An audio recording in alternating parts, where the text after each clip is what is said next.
siglos los secretos de Dios permanecieron ocultos en lenguas antiguas, hebreo, arameo y griego. Hoy es tiempo de revelarlos. Descubre los misterios de las Escrituras desde su idioma original y con una visión teológica profunda. Con el rabino y apóstol Pablo Carbonell, adéntrate en el conocimiento divino que transforma el alma.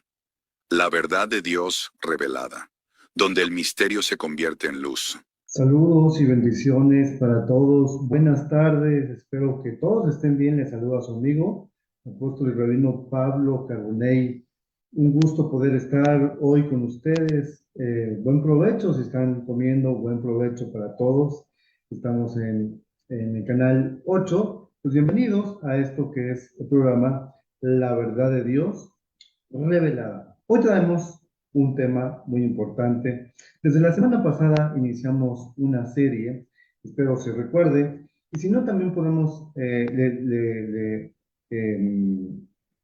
invitamos a que pueda ver nuestro programa, la repetición, a través de Facebook, en el canal y en la página del canal 8 de Diversicable. Ahí ustedes podrán ver los videos ya grabados de nuestro programa. Bien, como les decía, estamos en una serie, desde la semana pasada comenzamos, la serie que se llama Antropología Bíblica.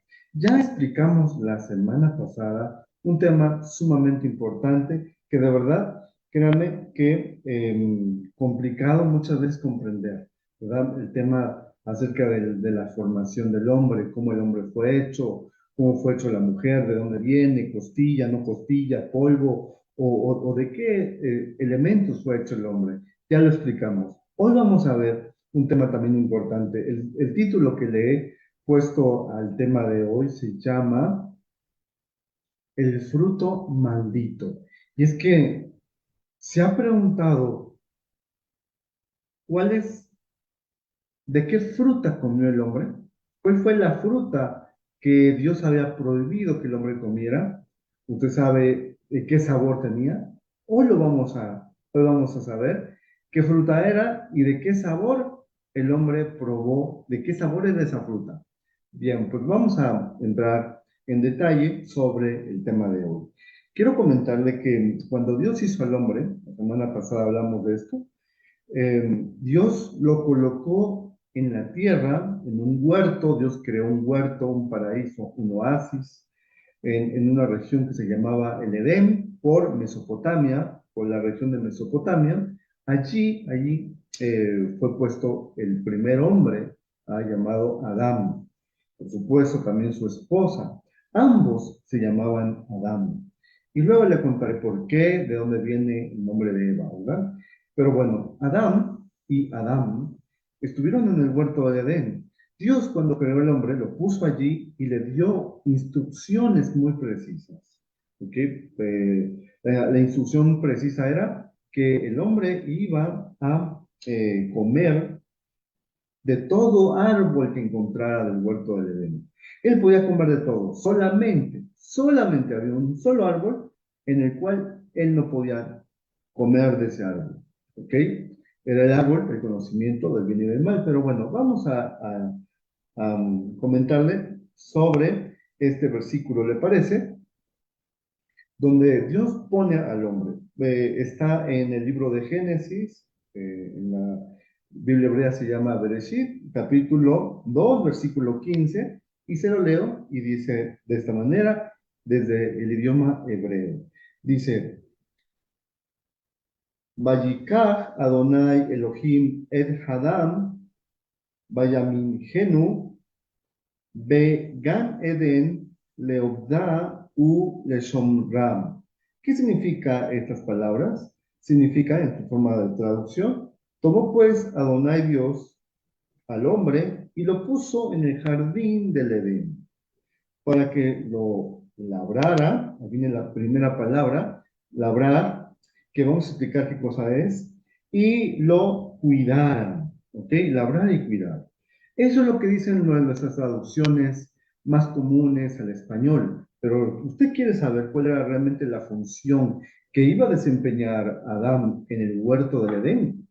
Adán en el huerto del Edén no fue como jardinero para estar cortando, podando los árboles, y viendo y comiendo. No, eso no era la función de Adán. Y para que lo guardara, la pregunta es, ¿de quién lo iba a guardar? Si él era el único ser humano en la tierra. Entonces, ¿cuál era la verdadera función del hombre en el huerto del Edén? ¿Quieres saberlo? Vamos a investigarlo. La palabra que acabo de leerlo es una palabra que en hebreo es obdag. La palabra obdag en hebreo, cuando dice Dios puso el hombre en el Gan Edén, le obdag significa, no significa, fíjese, labrar. Esta palabra tiene otra connotación más importante todavía. La raíz hebrea viene de la palabra abad, fíjese, la palabra abad. Y la palabra abad no solamente significa el trabajo, servicio, cultivar, realizar algún oficio en el campo, no solamente significa eso, que la mayoría de traductores se toman de ese punto de decir, ah, no, pues la palabra abad significa trabajar, cultivar, ah, pues entonces le pongamos que Dios puso el hombre para que labrara la tierra. Y no es así. Se están olvidando de la otra connotación de esa misma palabra. ¿Cuál es la otra connotación de esa palabra? Abad significa servir a Dios, adorar a Dios, culto en un servicio litúrgico, ¿ok? Y esta misma palabra, fíjese, se ocupa, esta palabra, por ejemplo, en Deuteronomio, capítulo 6:13, dice, Adonai, tu Dios, servirás. La palabra servirás es ahí, abad, y servir es hacer culto, es adorarle. También lo encontramos en Éxodo capítulo 3, verso 12, cuando dice el texto, me permitan ir a servir a Dios, ¿verdad? Moisés está pidiendo que llevara a su pueblo delante de Faraón, ir a servir a Dios. La palabra servir es abad. Es la misma palabra que se está ocupando para decir, y Dios puso al hombre en el huerto del Edén para labrar la tierra. No es labrar. Entonces, ¿para qué Dios puso al hombre en el huerto? Para que fuera un adorador, un servidor de Dios. Su función iba a ser adorar a Dios aquí en la tierra. ¿Ok? Eso era la única función del hombre. Pero no solamente está esta función, sino tiene la otra connotación porque dice para que lo labrara, en nuestras versiones comunes, y lo cuidase, lo guardara. ¿Ok? Aunque guardar no es como nosotros pensamos de quién lo va a guardar, no, sino aquí viene la palabra hebrea y es la palabra shomra. La palabra shomra, en hebreo, shomra, ¿qué significa? Significa guardar, proteger, vigilar, cuidar. También significa pastorear. Fíjese, qué curioso, ¿no? La palabra shomra en hebreo es pastorear. Y es que el hombre, en la intención de Dios, cuando puso al hombre en la tierra, no solamente quería Dios que el hombre fuera un jardinero en el planeta, sino que fuera el hombre un adorador y un pastor, que cuidara con ese cuidado como un pastor cuida las ovejas, que cuida la connotación somra, está aplicado la función, fíjese, ¿de qué? Guardar, proteger, vigilar, cuidar, lo mismo que hace un pastor para las ovejas. Esto es en serio lo que le estoy comentando sobre Adán. Entonces, fíjese, la función del primer hombre en la tierra, en el huerto del Edén, no era de jardinero, no. Entonces, ¿de qué? Era de adorador, ¿ok? El hombre fue hecho adorador, de hecho, todos nosotros que somos descendientes de Adán, ¿verdad? No del mono, no del simio, ¿verdad? Sino de qué? De Adán. Todos nosotros descendientes de Adán traemos una naturaleza de adorador, ¿ok? Por eso es de que el ser humano siempre está inclinado a adorar a algo o a alguien, ¿ok? tenemos, a veces decimos, soy su fan, ¿no? Soy su fan. Es mi ídolo. Y a veces tenemos ídolos a los luchadores, boxeadores, futbolistas, etcétera. Y ya no me quiero meter a la idolatría de imágenes, que también eso es el ser humano, también se inclina a ello, ¿verdad? Pero es por la naturaleza que el ser humano tiene. El ser humano tiene la naturaleza de adorar, es un adorador innato. Por eso es tan importante esto. Pero bueno, estamos entonces tratando de comprender la función del hombre aquí en la tierra. Lo que le acabo de comentar ahorita es importantísimo. El hombre fue puesto para adorar y para tener una función de pastor, de cuidar a lo que estuviera bajo su responsabilidad. Esa es la función. Esa era la idea que Dios, por el cual Dios puso al hombre aquí en la tierra. Pero vamos a un corte comercial y volvemos. No se vayan. Volvemos de tus comerciales. Le damos gracias a nuestro patrocinador oficial, Panaderías Pan de Vida, que gracias a su apoyo estamos aquí con ustedes en su programa La Verdad de Dios Revelada. Le comentaba acerca de este personaje, Adán, fue puesto en el huerto del Edén para ser un adorador. Adán fue un adorador y cuidó, Dios puso debajo de él todo cuanto había en el planeta Tierra para que lo guardara y lo cuidase. Es decir, como un pastor guarda su rebaño, así el hombre, Adán, iba a resguardar todo lo que estuviera debajo de su cuidado. Pero bueno, tenemos ahora, vemos que en la historia de Adán y Eva, de Adán masculino y Adán femenino, porque ambos se llamaban Adán en un comienzo, vemos que aparece un tercero en discordia. Sí, y el tercero en discordia es nada más y nada menos que comúnmente lo conocemos como la serpiente. Pero se ha preguntado, ¿las serpientes hablaban en la antigüedad? ¿Será que hay un tipo de serpiente que habla, que platica, que se comunica con el ser humano? ¿Qué tipo de serpiente era? O si no es serpiente, ¿qué otro ser era? Vamos a meternos ahorita a investigar ese tema. Vamos a leer, por supuesto, capítulo 3, versículo 1 de Génesis, el libro de Bereshit en hebreo, y dice, se lo leo en hebreo, y dice lo siguiente. Ve, Hanahash, Vaya Arun, Mikol Hayat, Hasader, Asher Asa Adonai Elohim, Bayomer El Haisham, Ad Ki Amar, Elohim Lo Tochlu Mikol Et Hagan, que comúnmente nuestras Biblias traducen como, por ejemplo, de esta manera.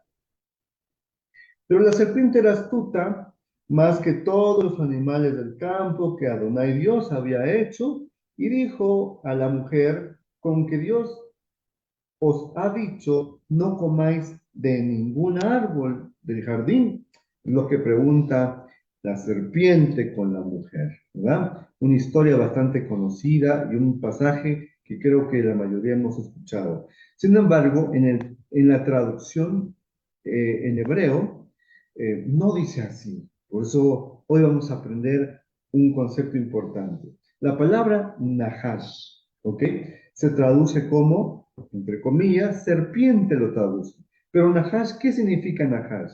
¿Qué significa la palabra en hebreo? Vamos a ver qué significa esta palabra. La palabra Nahash significa adivinador o adivino, agorero, sortílego y hechicero.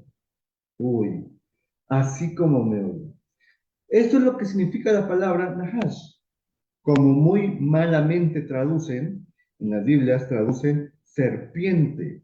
No hay absolutamente ni una sola serpiente que hable hasta el día de hoy. ¿Ok? Entonces, el texto hebreo, ¿qué nos está diciendo? El texto hebreo nos está diciendo que este ser, ¿ok? Porque era un ser que practicaba la hechicería, la adivinación, era agorero, ¿ok? Practicaba esto. Eso es lo que nos está diciendo el texto, ¿verdad? Ahora, este ser, según la narrativa bíblica, desde encontramos no solamente en el idioma hebreo, vamos a ir viendo algunos temas importantes sobre el concepto de la palabra Nahash desde otros ángulos, desde otros idiomas comunes antiguos. Me explico. Y vamos a ver. Aquí, desde el protosemítico, la palabra Nahash, lo podemos entender, por ejemplo, en el idioma acadio, un idioma bastante antiguo, en el acadio se dice Nahasu, y la palabra Nahasu, le comento, significa cobre o bronce. Es lo que significa. Cobre o bronce. ¿Ok? Muchos lo relacionan con los colores que muchas veces trae una serpiente, ¿no? Pero es lo que significa. En el idioma arameo, desde el arameo, se dice Nahsha. Nahsha significa serpiente, también significa agorero. Fíjese, qué tremendo. En el árabe, curioso, en el árabe, ¿sabe cómo se dice? Se dice Nahasá. Y la palabra Nahasá en árabe significa ser de mal agüero y brujo. Uy, aquí está más que claro, ¿no? Entonces, el ser que habló con la mujer en el huerto del Edén no era una serpiente, ¿ok? Muchos dicen, ay, que era una serpiente y la serpiente flotaba. ¿No has escuchado ese mito, no? La serpiente volaba y la serpiente andaba erguida y hasta muchos dicen, es que tenía pies porque dice serpiente. ¿De dónde sacan esas ideas, no? Pero estamos explicando el texto desde perdón, estamos explicando esta palabra desde su contexto original y desde los idiomas más antiguos. Entonces el árabe nos está diciendo era un ser de mal agüero y era un brujo. Uy, tremendo, ¿no? Ahora vamos a ver que la palabra, este ser, que no le puedo decir si era serpiente, no era, ¿ok? Un reptil no era, ¿ok? Pero tampoco le puedo decir si era un humano, porque el primer humano, pues era Adán y su esposa, por supuesto, ¿no? Pero nosotros no le podemos definir si era un querubín, era un serafín, un arcángel, si era un elefante, una jirafa, no podemos definirle, le voy a decir por qué, porque el texto no nos dice. El texto sí nos dice algunos datos más relevantes, creo que lo vamos a ver, como por ejemplo la palabra Arum. ¿Qué significa Aarón? Cuando dice el texto que era más astuta, ¿ok? Este ser era más astuto que todos los demás que estaban allí. Pero la palabra astuto es la palabra Arum. ¿Qué significa la palabra Arum? Significa astuto o astucia, sagacidad, sagaz y prudente. Es lo que significa. Tres significados, aunque tiene una doble connotación, ahorita lo vamos a ver. La primera connotación entonces es astuto, sagaz y hábil, ¿ok?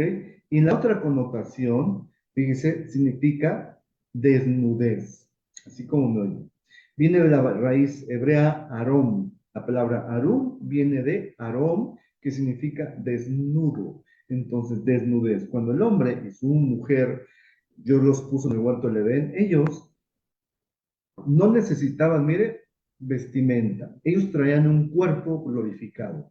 Es más, no vivían en casa. No crea que el hombre era un hombre de caverna y vivían en las cuevas y debajo de unas chozas de ramas. No, el hombre no necesitaba una casa porque su cuerpo era tan perfecto y glorificado que no necesitaba una casa, Adán y su mujer.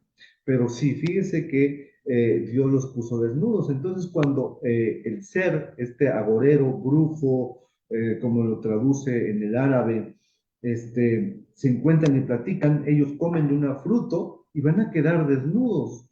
Pero ahora sí ellos van a ver su desnudez, van a ver su arum, ¿ok? Es ahí donde viene el concepto entonces, ¿no? Pero hay otra palabra también que nos llama la atención. Dice el texto, seguimos en Génesis 3:1, dice que este ser, agorero, adivinador, ¿ok? Sortílego, agorero, este ser también, aparte de ser astuto, había sido más astuto que todos los, traducen también malamente en nuestras versiones en español, todos los animales del campo. Entonces, es muy fácil relacionarlo. Ah, pues entre los animales, pues la serpiente también es un animal, y ahí lo relacionan, ¿no? Pero fíjese que no, en hebreo no dice animal, no, no, no, no. ¿Se ve cómo dice? La palabra ahí es Hayat es la palabra hebrea. Hayat. ¿Y qué significa Hayat?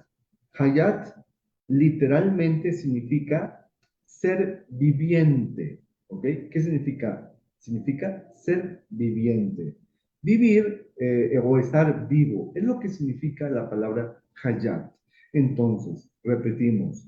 Este Nahash, agorero, sortílego, brujo, era más astuto que todos los seres vivientes que Dios había creado. Eso sería la traducción más fidedigna al español.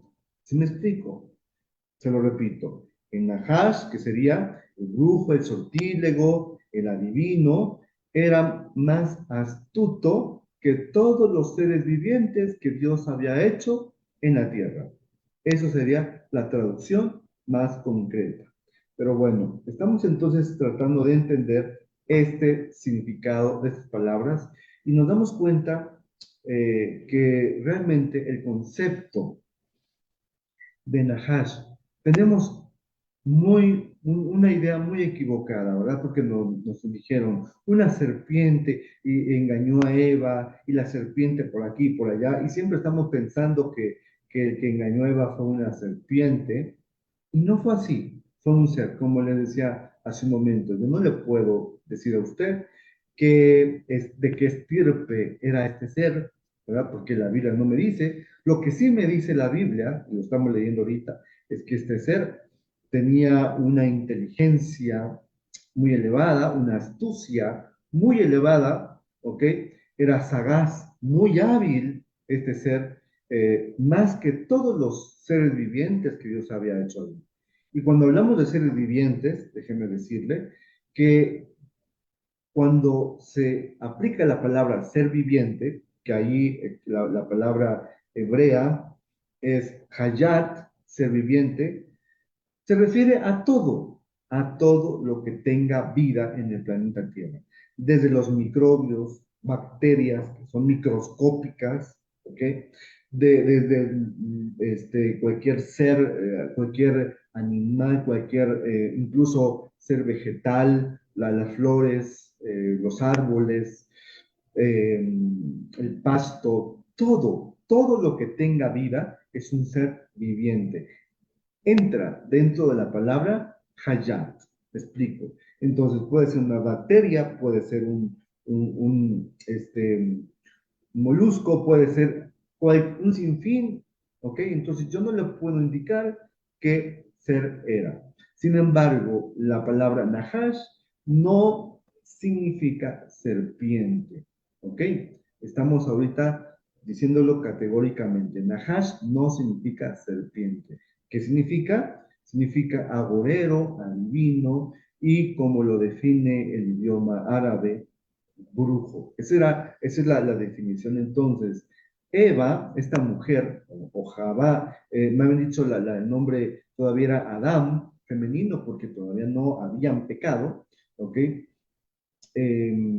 Esta mujer tenía pláticas y su diálogo con este ser no era un diálogo extraño de que dijo, uy, la serpiente me habló, ay, tengo miedo, ay, no se espantó, ¿verdad? Al contrario, se ve ahí un diálogo muy familiar entre ella y este ser, que lo que nos deja ver es que, por supuesto, que había una comunicación entre esta mujer y este ser, ¿verdad? Es lo que estamos ahorita analizando desde esta perspectiva.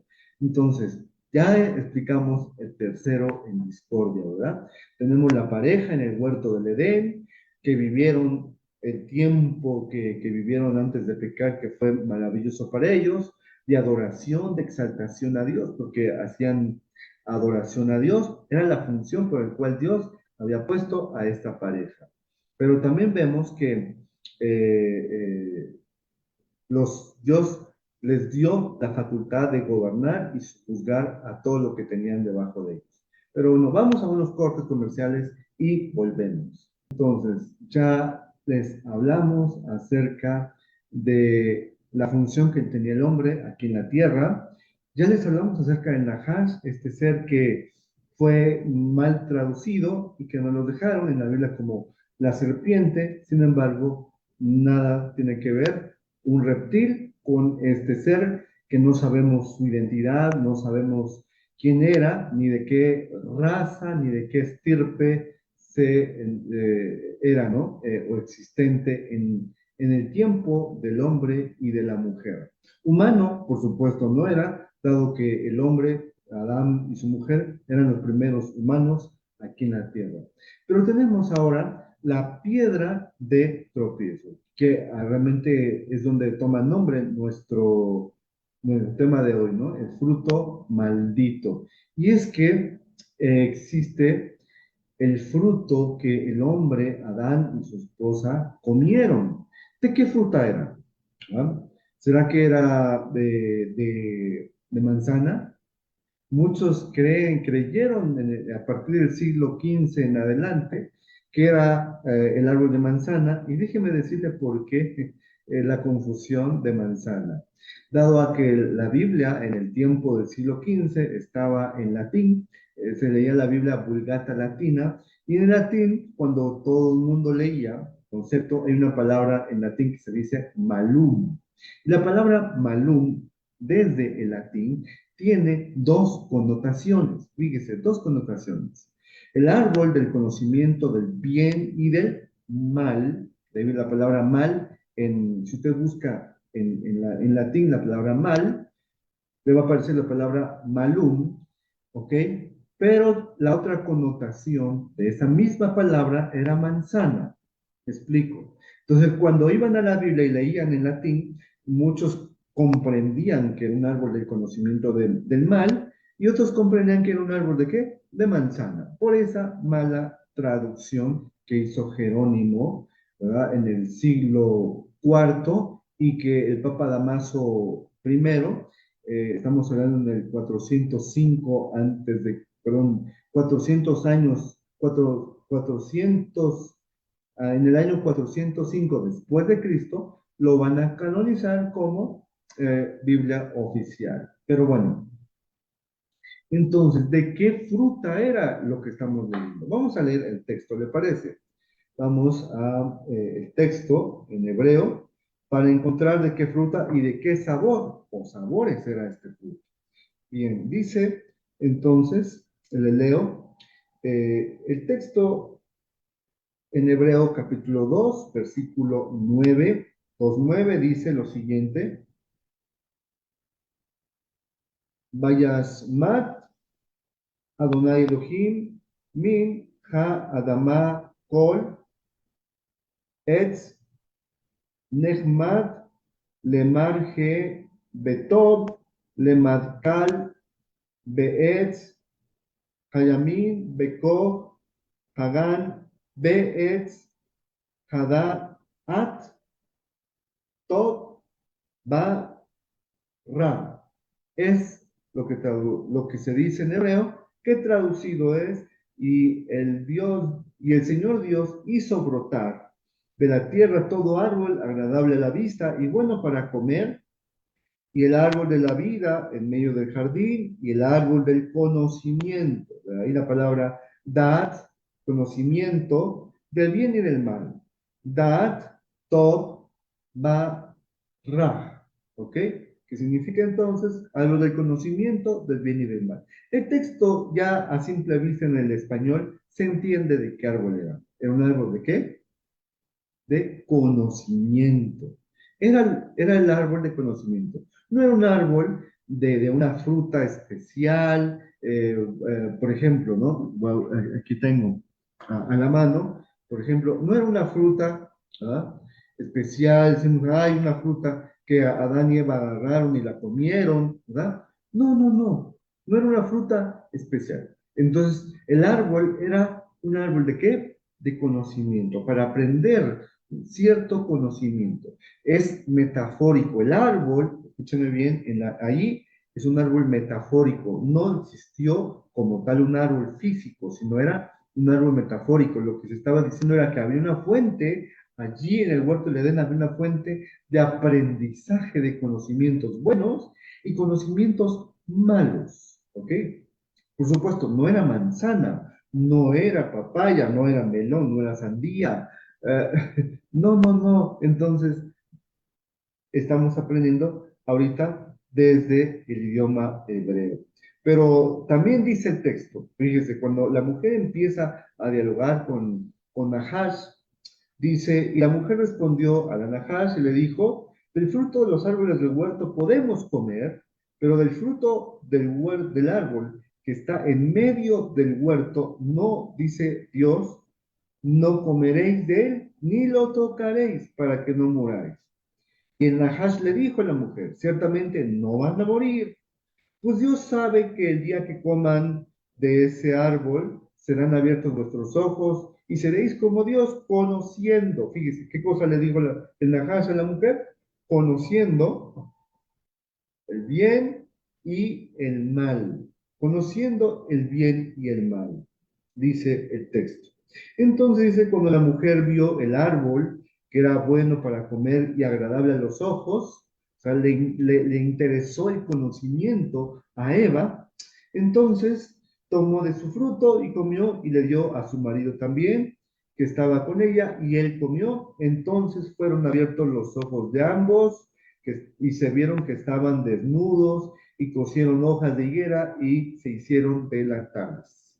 Lo que dice el texto, estoy leyendo Génesis 3, del 2 al 7, ¿verdad? Pero bueno, ¿de qué entonces este árbol de qué era? De conocimiento. Pero, ¿qué fruta? ¿Qué fruta comió esta mujer?